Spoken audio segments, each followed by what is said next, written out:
Amichai Biton surveys the destruction to his parents' home in an Israeli community along the border with Lebanon. He says there's nothing, total destruction. That's what there is. He calls it a heartache.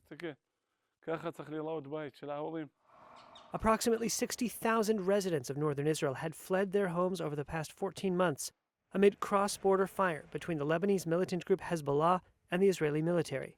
Now, with the ceasefire in effect, some are hoping to return, even without homes to return to. Across the border in Lebanon, the war displaced more than 1.2 million people. Fatima Hassan Nuruddin fled her home further south to a shelter in the city of Sidon. She bid goodbye to the people she met here during her time of need.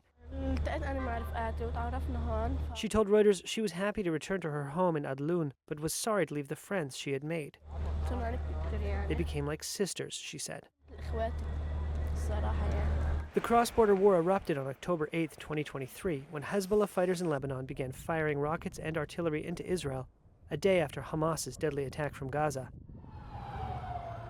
After months of simmering conflict, Israel went on the offensive in the last 2 months, killing leaders of the Iranian-backed militant group with airstrikes and sending its soldiers into South Lebanon to root out Hezbollah fighters.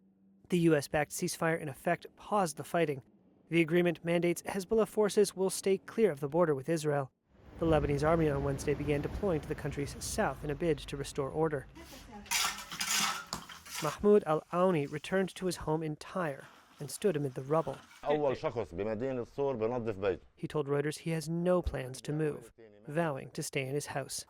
This morning I'm here collecting eggs again, which I've been doing for every day for the last year and a half. Anne Maman operates an egg farm in the northern Israeli community of Zal'it.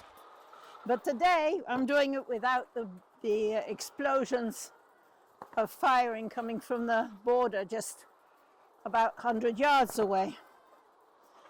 So I hope this continues, but I have my doubts. She welcomed the truce, but wasn't certain it would last. We've been going on like this I've been here for 55 years, so I've been in this cycle time after time after time. And here we are again. We got peace, in inverted commas, which I don't think will last. It will maybe last a few months, maybe a year, maybe a couple of years, but we'll soon be back to the same state of affairs again.